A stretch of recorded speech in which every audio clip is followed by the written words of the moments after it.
A eleição do primeiro turno, ela aponta para algumas tendências, né? Já é possível dizer que há uma onda mais à direita no Brasil que se expressa hoje em termos partidários e que falou alto nas eleições. Isso é expressivo pela porcentagem de votos que o próprio Bolsonaro conquistou para ir para o segundo turno. Ele está numa posição muito favorável para vencer o segundo turno, ele tem que crescer muito pouco para ganhar as eleições. Isso se refletiu no partido que abraçou a candidatura do Bolsonaro, que é o PSL, que passou de um número muito pequeno, de um partido pequeno na Câmara dos Deputados, para 52 parlamentares. Será a segunda maior bancada partidária, perdendo apenas para o PT em primeiro lugar. Há um crescimento realmente, de fato, substantivo de partidos de direita e até com discursos que eu poderia dizer de extrema direita no Brasil. E é uma onda porque ela perpassa vários cargos, né? Então cargos de legislativos e cargo para executivo. E por outro lado, outra coisa que também acho que já dá para apontar é que o PT continua sendo o principal representante do polo de centro-esquerda e esquerda no Brasil, continua sendo um dos principais, se não o principal partido em termos de estrutura, de representatividade no Brasil, a despeito de ter perdido espaço, perdido terreno, né? Mas o PT ainda é a grande força, tanto é que ele consegue, apesar de anos na berlinda, digamos assim, né? Anos que ele vem sendo alvo de investigações, de crítica, lideranças presas. Apesar de tudo, o PT consegue ir para o segundo turno, consegue fazer uma bancada na Câmara dos Deputados, que é expressiva, é o primeiro partido em termos de bancadas. Conseguiu agora no primeiro turno conquistar cargos de governador, alguns cargos para o Senado, apesar também de algumas de suas lideranças não terem conseguido a reeleição para o Senado e para deputados, por exemplo. O PSL, na verdade, era um partido pequeno e que adotou uma estratégia eleitoral bastante, que lhe rendeu bastante lucro, né? Foi bastante lucrativa, porque ter abraçado a candidatura do Bolsonaro fez o partido crescer e se tornar um partido grande, né? O PSL hoje, por exemplo, ele está à frente do MDB e do PSDB na Câmara dos Deputados, o que seria impensável há 2 semanas atrás, 1 semana atrás. Bolsonaro, nós não podemos dizer que é um candidato produto do marketing momentâneo. Ele era um produto que já estava nas prateleiras e que, diante de uma situação em que foi necessário usar esse produto, vários que queriam esse produto adotaram Bolsonaro como a solução. Mas quem ganhar terá que fazer uma coalizão majoritária que não vai seguir um padrão muito diferente do que foi até agora.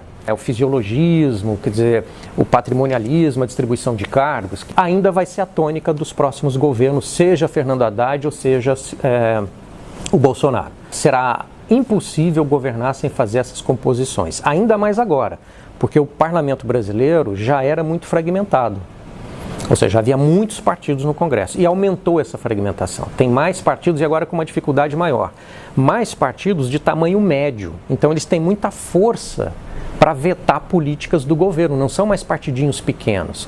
Bolsonaro talvez tenha menor dificuldade nisso, porque ele já tem uma agenda que contempla o centrão, né, que são partidos que vão do centro até a direita. Mas eu acho que ele terá uma dificuldade de governar por outro motivo.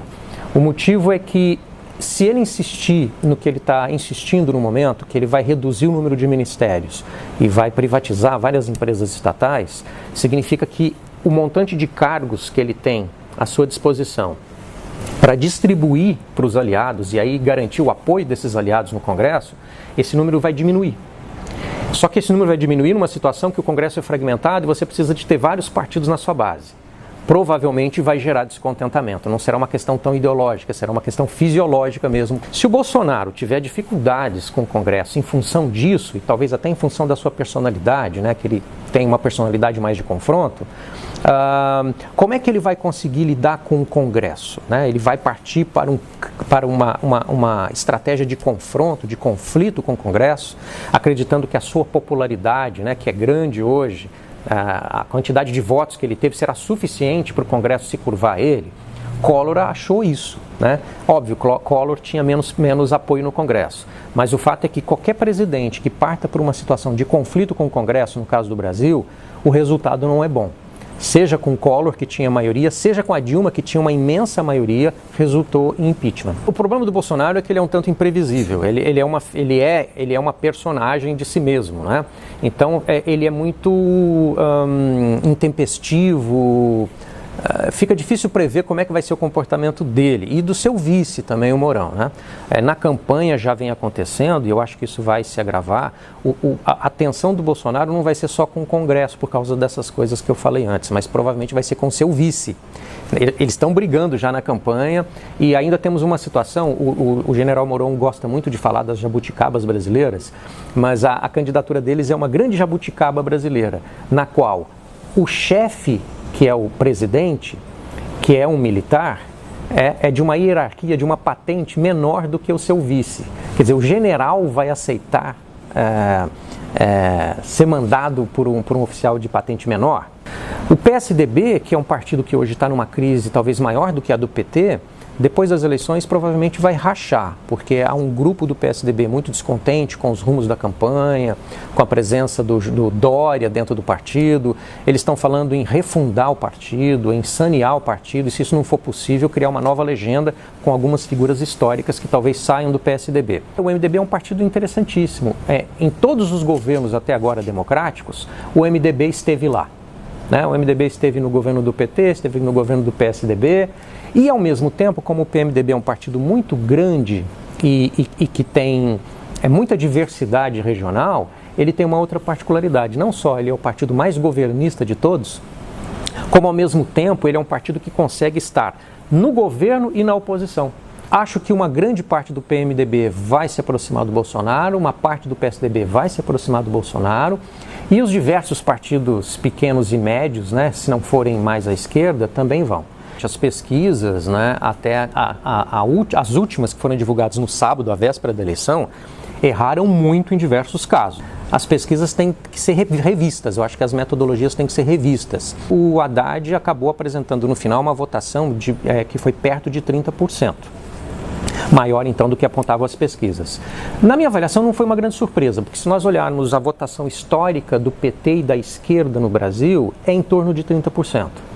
Então eu acho que o que ele conseguiu foi capturar realmente a transferência de voto que o Lula fazia em termos de voto da esquerda, mas não necessariamente ainda do voto lulista, porque tem muitos eleitores que votavam no Lula e que resolveram, na ausência do Lula, votar, por exemplo, no Bolsonaro. Fernando Haddad tem uma tarefa muito difícil pela frente, porque ele terminou, apesar de terminar com 30%, ele está muito atrás do Bolsonaro. O Bolsonaro precisa de conquistar mais 4%, 5%, 4% dos votos, que ele já é eleito, enquanto o Haddad tem muito ainda que conquistar.